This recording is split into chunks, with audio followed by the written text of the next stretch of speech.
तीन लगातार सम संख्याओं का जोड़ 186 है। तो संख्या ज्ञात है।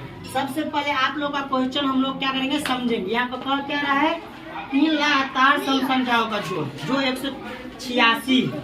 लेकिन पहली संख्या क्या है, दूसरी संख्या क्या है, हमको नहीं पता। लगातार हम कुछ भी ले सकते हैं, जैसे 10, 10 के बाद 12, 12 के बाद 14। लेकिन हमको अभी तो पता तो नहीं है तो इसके लिए हम लोग क्या करेंगे, मान लेंगे। माना पहली सम संख्या नहीं पता है क्या मान लेंगे, x। अब मान लीजिए हमने x माने तो दूसरा सम संख्या क्या होगा, हम लोग जानेंगे कि आखिर सम संख्या कहते हैं किसको, क्या होता है। तो सम संख्या जैसे हम लोग को बताया है 2, 4, 6 ये सब सम संख्या। तो 2 में कितना जोड़े तो 4 आया, 2 जोड़, अर्थात फिर 4 में कितना जोड़े तो 6 आया, 2 जोड़। अर्थात अगली सम संख्या जो प्राप्त हम लोग करते हैं तो क्या करते हैं, 2 जोड़ के प्राप्त करते हैं। तो सेम उसी तरह हमारे पास पहली सम संख्या क्या है x, तो दूसरी संख्या क्या हो जाएगा, तो आप लोग कहोगे 2 इसमें भी जोड़ेंगे और जोड़ देते हैं। तो नेक्स्ट जो सम संख्या होगा, इसीलिए दूसरी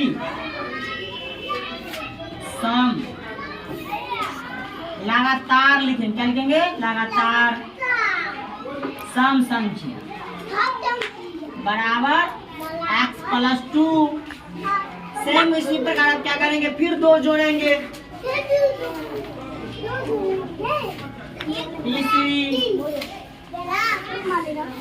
लगातार सम संख्या क्या हो जाएगा, x प्लस 4। अब हमारे पास तीनों सम संख्या हो गया, पहला भी हो गया, दूसरा भी हो गया, तीसरा भी हो गया। इसके बाद क्या करेंगे, हमको दिया 3 लगातार सम संख्याओं का योग, तो हम भी जोड़ते हैं। योग मतलब था जोड़। तब लिखते हैं प्रश्न से 3 लगातार सम संख्याओं का संख्याओं का योग कितना दिया है, 186 लिखेंगे, 186। अब इसके बदले में लिखेंगे जो हमको पता है। तो पता क्या, पहली सम संख्या x, तो लिखते हैं यहाँ पर x। दूसरी क्या है x प्लस 2, तो x प्लस 2। तीसरी क्या है x प्लस 4, तो x प्लस 4 बराबर में कितने दिए हमको, 186 देंगे, 186।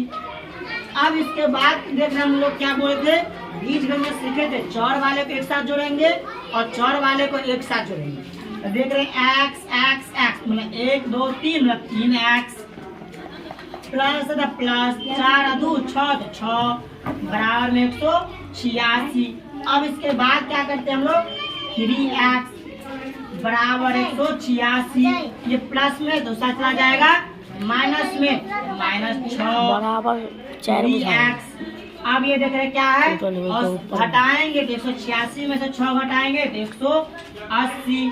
अब कटने वाला है तो काटेंगे, तो 3 से काटेंगे 6 0, अर्थात x बराबर कितना आ गया, 60। और x हम किसको माने थे, पहली संख्या को, तो x बराबर हो जाएगा 60। इसके बाद क्या, लगातार दूसरी सम संख्या x प्लस 2, अर्थात x का मान कितना आया है 60, मतलब 60 प्लस 2 करेंगे तो 60 और 2 62। तीसरी लगातार सम संख्या क्या, x प्लस 4, 60 प्लस 4 जोड़ेंगे कितना आ जाएगा 64।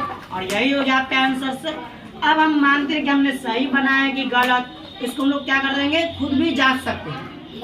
जो हमने संख्या निकाले 60 62 64, इन तीनों को जोड़ेंगे और जोड़ने के बाद अगर 186 आता है तो कहेंगे सही है, और नहीं आता तो गलत है। और अगर वीडियो अच्छी लगी हो तो प्लीज लाइक एंड कमेंट करें।